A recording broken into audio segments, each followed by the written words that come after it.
Yeah, it is amazing. And, one thing I'm hearing is bravery, confidence, questioning authority, and doing what's right from both of you guys' examples. And I think that's good for people to understand and kind of really comprehend like, wow, this process that I see these new black leadership in politics Arizona, this is some of the characteristics of behaviors that they have in common, right? This gives me confidence that I should vote for Corey again. This should give me confidence like, hey, I believe in Shelley. Shelley's doing it, right? And sometimes we just don't verbalize that because all the media hype and everything else. And like you said, we have a voter suppression is real, right? And it's not just a physical thing, it's a psychological thing, right? So you're not seeing enough faces of black faces, African American faces, faces of color in certain positions. Most people were like Corey, you know what, you need to go to South Phoenix, brother. People like you get to vote there. Well, no, I need to break this glass ceiling right now.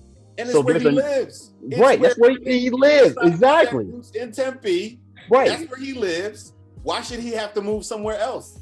Exactly. And that's part of the voter suppression and even an element of systematic racism. You Mhm. like you say, he lives in Tempe. Why he needs to go to South Phoenix to run to be elected?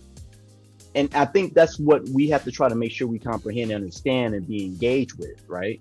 Let me ask you guys another question. So right now with the presidential debates and the campaigns and what we got going on this election cycle, right? A lot of voters of color, especially African American, they feel like they hit the vote for damn if you do or damn if you don't, right? And we know the current climate right now with the current administration. It's like uh, Hell Hydra, right? Or or with the Legion of Doom, if you want to get I know. comic book related, right? Right. It's something that you can't make this stuff up. Right. So, but right now you have two candidates that some people feel like, wow, if I go for Biden, wow, he's really supporting that certain bill that put a lot of brothers in jail back in the day with the that really clean the streets, but put a lot of people of color in jail. Or you got Trump, which enough said, right? So, like, what do you tell voters when they go into the polls between the two evils? What to look for, what to get in depth, what to be confident about, what they should be trying to vote for, not just the candidate, but like for their policies. Like, what would you tell a regular person on the street if they had to ask you that question? So I would say two things. One, you do have to sort of search your own soul and figure out what are the issues that really are important to you. And because I can't tell someone what those should be. I mean, to some people, it might be education. To some people, it might be homeless. To someone else, it might be economic development. It really just depends on who you are. And you've got to figure out what are the issues to you that are the most important, and then figure out the candidate that most aligns with those issues. But then I'm going to say something else that's probably not terribly popular if someone hears me say this. But I think there are times people talk about the lesser of two evils in races. Sometimes you have to do that. I mean, picking a candidate for president is not about falling in love with your spouse. I mean, it's not always like I just love you and I want to be. It's like, look, this is the person who I think is going to do the most things that would be beneficial to me and to the people around me that I love and that I care about. And so I think there's sometimes people who believe that you have to fall in love with the candidate. I can tell you that most of the time, I mean, all the presidential races that I've voted in, so I've been voting for president since 2000. This is 20 years of voting for president. I just put my ballot in the mailbox this morning. The only time I was really in love with the presidential candidate who was running was Barack Obama in 2008 and 2012.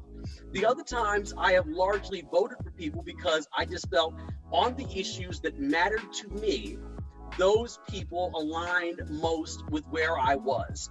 It doesn't mean I had a problem with them. It just means that I wasn't like waking up every morning excited about it, but I knew that voting was my civic duty and civic responsibility, and that voting has real repercussions. I mean, it matters, who gets there and who doesn't. And so, I would tell people just, two things. One, figure out what's important to you and figure out the candidate who's the most aligned with those issues. But two, don't expect that you're going to be head over heels for someone. Sometimes you are. Sometimes you're going to meet a candidate, whether it's for president or for Congress, for the state Senate, school board, city council. You're like, I just think this person is incredible. And sometimes it's just going to be, this person is better than the other one. And I'm not excited about it, but it is what it is. I mean, that's just the honest truth from my perspective. Shelley, what about you? Yeah, I think that I walk a fine line with what Corey said, only because I personally believe that, well, one, everyone has a different opinion of who they get excited about too, right? But I do feel like we deserve to get excited, right? Like we deserve to feel like the person who's going to win is going to represent our values, but my values may be different than Corey's values, right? So still, right? It's like, I could still be really excited one year and Corey could be like, well, dang, I'm just like, this is going to be the person who's going to get me a little further. Well, one, I like to tell folks, like, don't forget about your local races, because if you're not excited about the presidential, cool, but know that the things that are actually going to affect you on your everyday actually depends on your city council, right? It depends on your mayor. It depends on the people you have in the state ledge. And when I think about that, I like to tell folks that a lot of the things that happen on the federal level actually happen after the states have been applying pressure on it, right? Like once they see that multiple states are doing something, that's when the federal actually starts to catch along. Like the federal is pretty late. They're last minute, right? They're slow. Our states move a lot faster than our federal government. And so one, I like to tell people, don't forget about the people in your state, because they're going to be the ones that make that policy that affect you right away.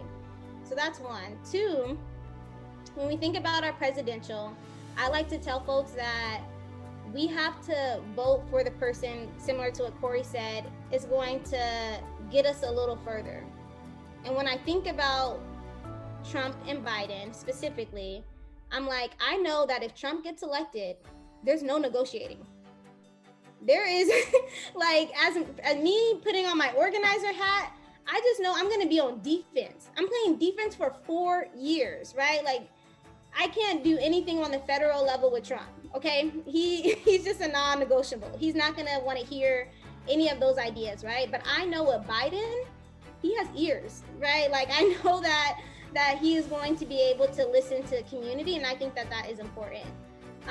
I also think that it's important when we think about the presidential to know that when we vote in a president, we vote in their team. So aside from looking at the Biden-Trump, who do you think they're going to put next to them to say these are going to be the hard choices that we make? So if you're mad about education, right? Trump put in Betsy DeVos, who doesn't really even have any education experience and has crippled us in many different ways, right? Right. So if you're not excited about Biden and Trump, like who can you get excited about hopefully them putting on their team, right? And keeping that in mind, because they are going to have the power to put people alongside them to make some really hard choices. And so I like to think of the team. I also like to think of judges and things like that, right? Because again, whoever becomes a president is going to have the opportunity to not only think about the Supreme Court nominees, but even the federal judges across the country, right? And so if you're saying that you believe in a just economy, right, and you believe that if your issue is like police brutality and all these other things, like sometimes that depends on the judges in these states, and we have to make sure that when we think about who our president is going to appoint, I want you to think about who Biden is going to appoint versus who Trump is going to appoint. And that can be another deciding factor for you. So one, again, going back to what Corey said, sometimes you're not going to be excited. Sometimes we do deserve to be, but sometimes that's just not the case. Two, think about the team, because when you elect the president, you elect the team that's going to be with them. And then three, think about the impact that they have on your state and around the country when it comes to judges and our rights in that way as well.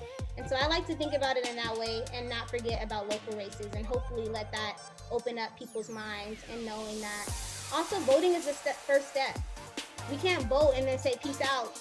Like sometimes we do, because sometimes that's all we have capacity for. But for the people who are like complaining the entire time, but they have time, it's like, actually, we got to get organized, right? We got to push for those things. We have to ask for what we want, right? And so I think that's my philosophy too, is like, we don't just vote someone in, we hold them accountable, right? Like, I loved Obama, and there were times where people were like calling Obama up, like, hey, this ain't right, or like, this was shady, or this was whatever. And we can't hold people on a pedestal and hope that they do all the work for us, right? And to me, when I think about governing, I'm thinking of co-governance, actually, right? Like, I voted you in, and like, here's what I want you to do. So, and I think we need to get better at that. It's funny that, go ahead, I'm sorry. No, go, Brian, go ahead.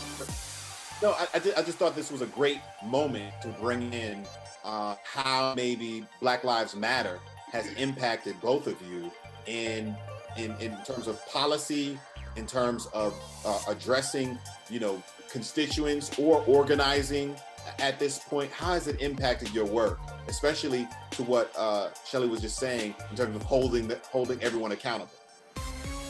I think from my perspective, it's because the movement has put certain issues at the forefront that maybe were things before that, Black people in this country just talked about, in their own circles or at the kitchen table or in barbershops.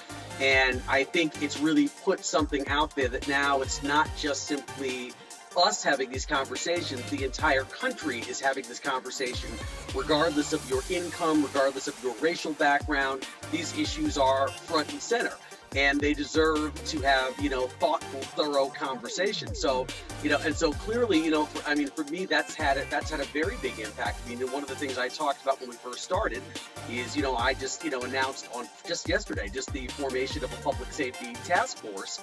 And we're going to be talking, I've got about 22, 23 people from not only Tempe, but frankly from the entire valley, coming together, experts in many different areas about kind of the future of policing in the city of Tempe, but also talking about even creating models that might work in Greater Phoenix and maybe even nationally.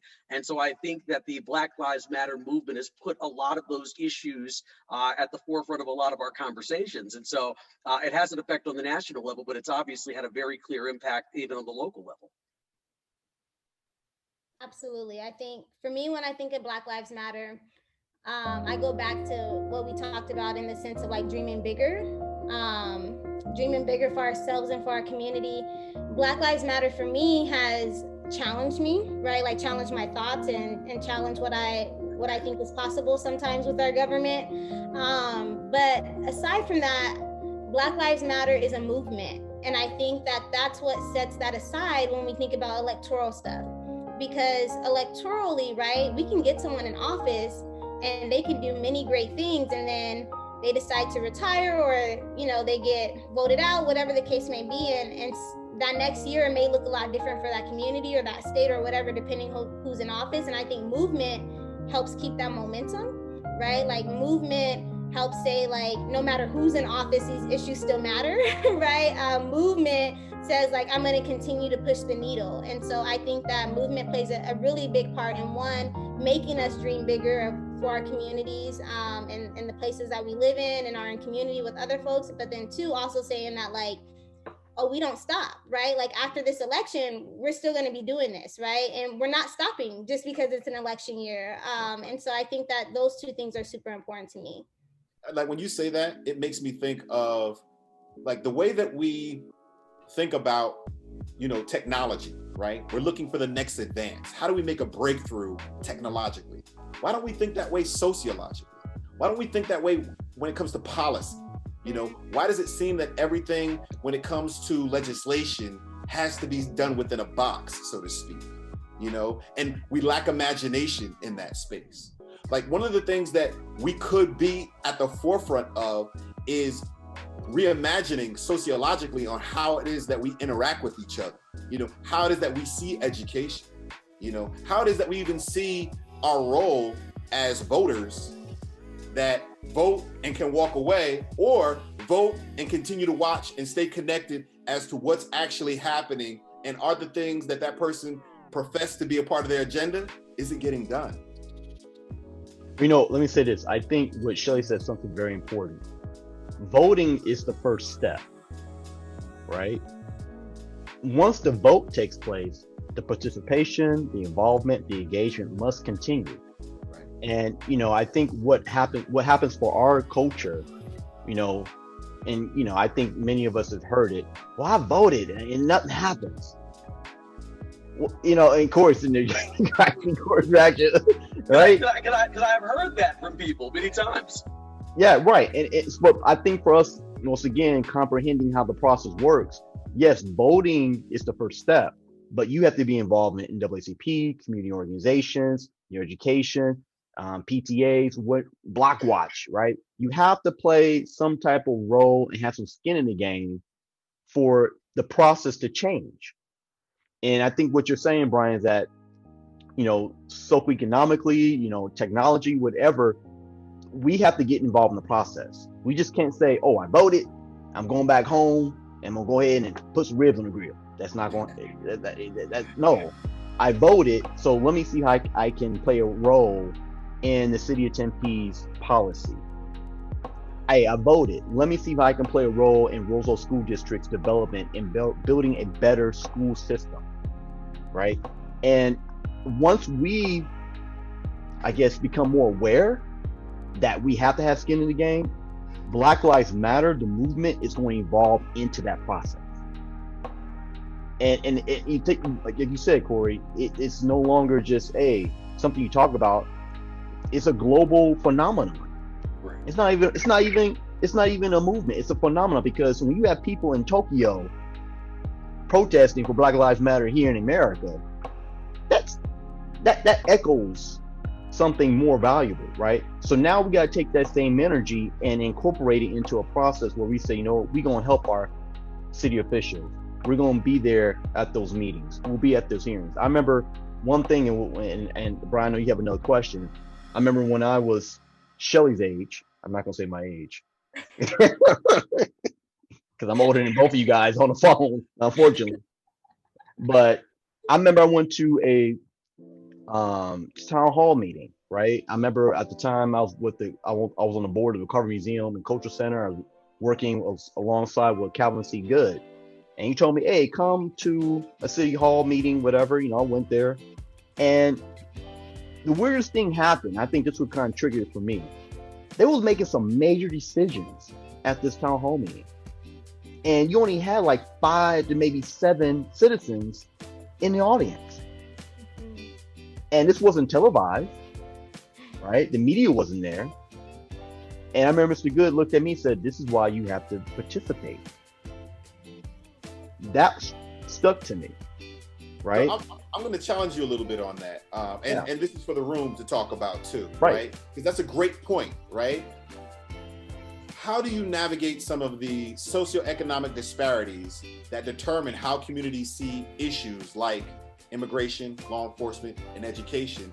And when I say socioeconomic disparities, that also means their ability to show up at a city council meeting in the middle of the day on a Tuesday. Right. Well, Right. and Brian, to that point, I think that's a really important point. So one of the things, for council meetings in Tempe, we don't start meetings till 5:30, 6 o'clock in the evening.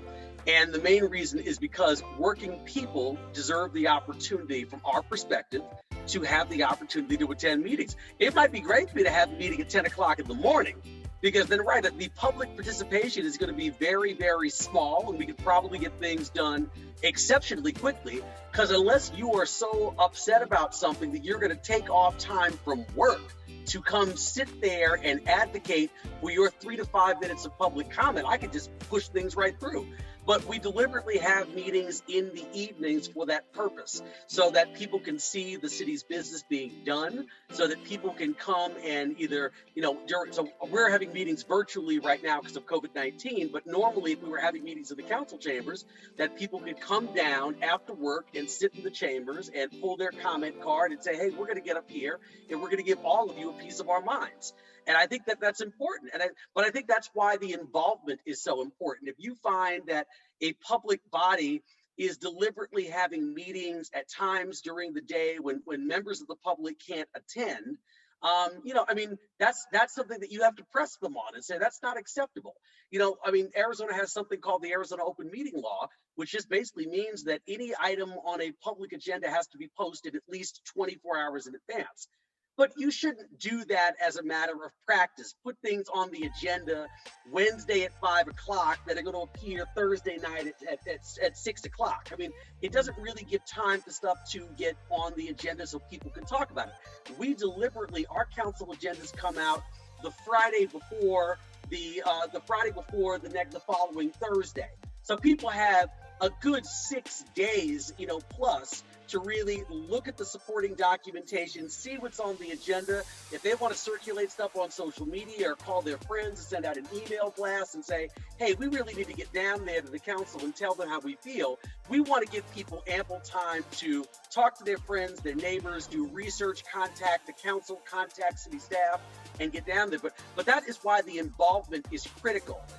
If you find that people are doing meetings outside of the public eye, or they're not holding meetings at convenient times for the average working person, you have to put pressure on people to say, you're either going to change this or we're going to unelect you and put someone else in there who really cares about the people's voices.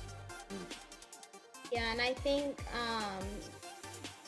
it was last year, this year, it's all a blur. I think it was last year. There was a bill in the state legislature, and in short, the bill said that I'm gonna pay, or the state of Arizona has the opportunity to pay people who are like 20 and under, or something like that, less than minimum wage, right? Because they were like, they don't need money. Of course, these were like, wealthier people, and they were like, they don't need money. They just like buy hot Cheetos and like shoes. But we know that like, and a lot of how you doing choose? right. And so, but we knew that a lot of Black and brown students actually probably start contributing to their household at 16, 17 years old, right? Like me. And so, of course, students who are going to be affected by this were in class during this time. And all these decisions are being made, right? The state legislators, the representatives are like, battling back and forth. And of course, we do some organizing work, and it's set during a time where students are actually going to be having like their spring break or something like that. So we were like, perfect. We're going to have all the students coming down, and they knew. So what did they do? They pushed the agenda back. They said, actually, for this item, we're going to push it back another week, because they knew that a whole bunch of students were going to flood their halls and give them a piece of their mind, right? And I think that is such a great example of how people abuse their power sometimes, right? And an example of also like some people knowing the power, like what happens if all of those students would have showed up that day? If they all would have just like mobbed down to the state legislator, they knew that they were going to be in trouble, which is why they decided to push the agenda back. But to Corey's point, that is why we also started applying even more pressure. And a lot of students started getting involved after that, because they were like, oh, hell no, like I'm not getting paid this amount of money just because I'm young. And they were pissed. And I think that something specifically in like Black conversations that I feel like it's always missing is the both and. Right? I think that you're either on one side of the spectrum, and we never talk about what does it actually mean to work together, right? So it's either usually like F the system, I don't want nothing to do with it, I'm doing X, Y, and Z, and I like hear that, right? And depending on what mood I'm in, sometimes that's me. And then there are other times, right, where some folks are like, all you do is vote. That's the only way to make change. If you don't go out and vote, shut the F up, right? Like this is all you have to do, and you have to be involved in the electoral system. And I hear them, and sometimes I'm like, yeah, shut up and vote too, right? Like I get it. I get both sides, but I think what's always missing is actually how do we do both, right? Because this side has a lot to say on accountability.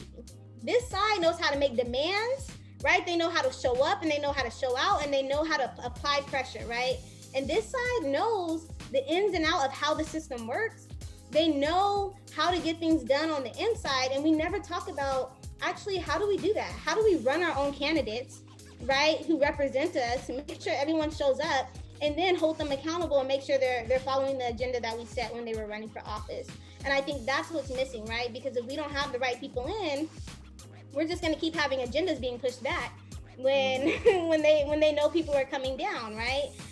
But also we can get complicit, we can get lazy, right? We get in, we're happy, we got the vote, and like we forget what we got in there for, and that's why we need this side applying that pressure, right? And so it's always to me, I like to think about the both and I don't feel like we talk about that enough, specifically in Black spaces, right? It's either this or that, and I'm like, actually, it's both. Can we do both? Can we find a way? Two things can be true. Two things definitely can be true. Yeah, Absolutely. The duality. No, Shelley's right. I mean, they do work together. I mean, the reality is, on one hand, you can, if you're one of the people who votes all the time, that's great, but there is something to be said for holding people accountable once you vote for them, and not just, as you said, dropping your ballot off in the mailbox and then walking away for 3.5 years and then coming back 3.5 years later and wondering why certain things didn't happen. It's because you weren't making sure that people were following through. But then, right, you get the other folks sometimes where it's just like, I'm upset about everything, and the system is corrupt and it's terrible, and this is and the system is wrong, and but then you say, hey, well, tell me, I've had this happen where it's like, I hear that you're not happy. What do you want though? What is the policy recommendation, or what is the set of recommendations you were asking me for? And it's like, well, I don't know. I'm just upset. And it's like, I can't do anything with that. Like, I'm here actually, I have the ability to change public policy in a way that might be advantageous or beneficial. So when you come to me, you could be upset, but you've got to have an ask at the end of it can't just be, I'm mad. So right, but it's both. I think that those sides can kind of, they can work synergistically. At the same time, though, I'm not telling people not to be mad. I'm not telling people whatever, that they should just put me in office and just say, oh, I trust Corey, I'll just leave him alone. I mean, that would be convenient for me because then I can do whatever I want. But it's not. Corey's still getting a paycheck. I mean, look, I mean, I've had people tell me, very pointedly, especially, other, African Americans, and I actually have appreciated this. I'm saying, Corey, we appreciate you because you have obviously broken through some barriers. You have opened the doors for a lot of other people because of that, and you're in a position to do some good. That being said, so we're proud of you. Like, we're proud of what you've done. At the same time, we're going to hold you accountable, because we're not just going to give you a pass and just say, well, you can do whatever you want. It's like, no, and maybe, Corey, we might even be harder on you, because we know that you understand some of the fundamental issues that our community is facing. And if you choose to do nothing about it, even with that knowledge, that makes you worse. So preach. That's okay, because I accept the responsibility of the job that I'm in, and I expect people to hold me accountable. Well, guys, I know it's coming up to the hour. I want to say thank you so much for being on Apolitical. Hey, and just let you know, we're going to have you guys back on the show. We're going to do some other things in 2021. We're excited. I can't wait to give you guys our thank you guest box. We have an Apolitical shirt, mug shirt, and hat, so you guys can rock it as well. So, guys, hey, Corey Woods, hey, Shelley Jackson, thank you so much. We'll have you back on. It's thank you, guys. You guys have been awesome.